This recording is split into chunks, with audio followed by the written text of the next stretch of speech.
Ya pemirsa, kali ini saya berada di lokasi revitalisasi alun-alun atau program proyek Taman Kota yang dilakukan oleh pemerintah Kota Tegal untuk kebaikan atau kelanjutan pembangunan wajah kota Tegal. Untuk lebih lanjutnya kita coba masuk ke dalam.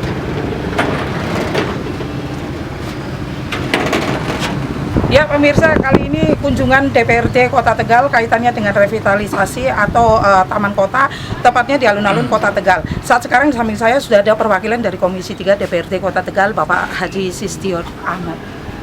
Ya Pak, terkait dengan kunjungan dari DPRD sendiri, bagaimana DPRD menyikapi ini Pak? Ya, kita Komisi 3 itu ingin melihat perkembangan proyek ini ya. Yang telah kita setujui dulu anggarannya adalah 10,8 miliar. Namun kami tadi menyatakan bahwa agak kecewa ini karena dulu DPRD itu menyetujui anggaran ini itu dengan catatan tetap bisa digunakan untuk upacara alun-alun itu. Tetapi melihat kenyataan sekarang ini, saya melihat itu tidak bisa untuk upacara, bahkan tidak bisa untuk pengembangan pengajian di Masjid Agung, nggak bisa itu gitu. Artinya kita sangat kecewa karena dulu merasa dibohongi oleh wali kota ini, oleh wali kota. Karena itu janji itu wali kota sendiri yang bilang tetap bisa untuk upacara. Kemudian dari DPRD sendiri akan melakukan langkah seperti apa ini Pak? Ya kita nggak bisa kalau sudah seperti ini, mau apa lagi DPRD, kalau sudah jadi begini, dan itu sudah kita setujui gitu loh. Cuma artinya bahwa komitmen awal persetujuan itu tidak ditepati oleh wali kota.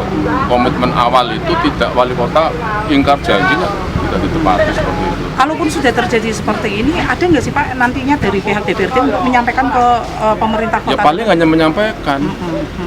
Apa mungkin dibongkar? Kan nggak mungkin gitu loh. Gitu. Nah, untuk masyarakat sendiri bagaimana Pak dengan hasil yang semacam ini Pak? Ya karena nanti otomatis pengajian di Masjid Agung tidak bisa berkembang alun-alun, jelas. Upacara tidak bisa, jelas. Dan ini kan upacara itu adalah untuk dalam kerangka untuk mendidik pendisiplinan warga masyarakat. Alun-alun untuk kegiatan rohani, untuk pengembangan pengajian alun-alun. Sekarang ini nanti nggak bisa itu di alun-alun untuk pengajian. Nggak bisa. Terima kasih Oke, Pak Haji. yuk. Demikian perbincangan saya dengan Wakil Komisi 3 DPRD Kota Tegal. Ya pemirsa, sekarang saya berada di lokasi Taman Kota atau proyek revitalisasi wajah kota oleh pemerintah Kota Tegal, tepatnya di alun-alun Kota Tegal, di mana tadi beberapa hal disampaikan oleh Komisi 3 DPRD Kota Tegal tentang revitalisasi yang dianggapnya tidak sesuai dengan apa yang diajukan pemerintah Kota Tegal ke DPRD Kota Tegal. Termasuk diantaranya adalah terkait dengan penggunaan atau pemanfaatan lapangan alun-alun ini, di mana disampaikan oleh pemerintah Kota Tegal bisa digunakan untuk kegiatan-kegiatan momentum seperti pengajian dan lain sebagainya. Namun dari hasil yang tadi disampaikan oleh wakil rakyat kita, bahwa ternyata dari pembangunan ini tidak bisa digunakan untuk kegiatan yang lain. Lokasi inilah di mana saya berdiri di sini, salah satunya adalah lokasi yang ditunjuk oleh wakil DPRD Komisi 3 tepatnya, di mana dari hasil yang dilihatnya tidak bisa digunakan untuk kegiatan-kegiatan momentum maupun kegiatan religi masyarakat Kota Tegal. Demikian yang dapat saya laporkan. Dian Brayanti dari Harian Cyber TV Tegal.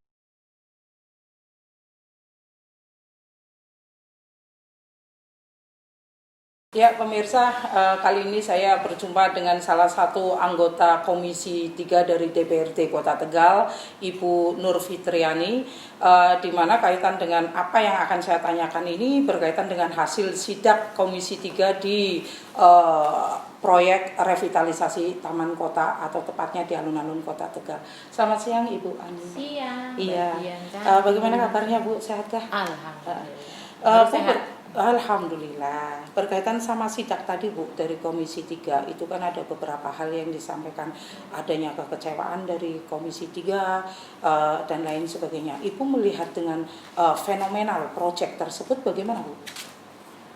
Untuk revitalisasi alun-alun, kalau untuk kita cerita dulu dari awalnya, 2020 pada saat kesepakatan antara kita kan penyelenggara pemerintahan itu ada dua, eksekutif dan legislatif sesuai dengan undang-undang kita sama-sama diskusi bersama, terus kemudian memutuskan bersama tentang APBD. Untuk 2020 ada beberapa yang menjadi sebuah fokusnya pemerintah Kota Tegal terkait pembangunan. Salah satunya adalah revitalisasi alun-alun, terus kemudian yang ada di Sperkim ya, terus revitalisasi Taman Pancasila, terus kemudian Jalan Pancasila. Itu yang proyek, menurut kami ya proyek besar. Itu menjadi sentral yang kita itu kalau di situ gagal berarti ya pemerintah kota, penyelenggara pemerintahan, kita DPRD juga gagal dalam menjalankan amanah rakyat, bahasanya kan seperti itu. Tapi kita berbicara pada saat diskusi tentang APBD 2020, ada beberapa yang menjadi catatan kenapa sebagai anggota DPRD salah satunya semua fraksi menyetujui. Catatannya adalah revitalisasi itu tidak mengganggu untuk tetap digunakan untuk upacara, kegiatan keagamaan atau upacara, karena di situ ada Masjid Agung yang notabene masjid terbesar di Kota Tegal, dan makanya banyak ada event-event keagamaan yang akan timbul. Maka kita meminta syarat dari revitalisasi alun-alun itu tidak mengubah bentuk bulatnya waktu itu. Yang kedua, tidak ada space untuk hari keagamaan. Yang ketiga adalah untuk hari upacara. Itu yang menjadi sebuah catatan kami dalam untuk merealisasi, dan itu disepakati pada saat paparan. Banyak yang dievaluasi di DPRD. Akhirnya pemerintah kota mau mengevaluasi. Nah, jadi kita terus kemudian multi years. Kita nggak mau multi years. DPRD terutama di Komisi 1 sangat mewanti-wanti tidak boleh ada multi years anggaran. Berarti anggaran ini hanya cukup untuk revitalisasi alun-alun di 2020. Kami harapkan tidak ada di 2021.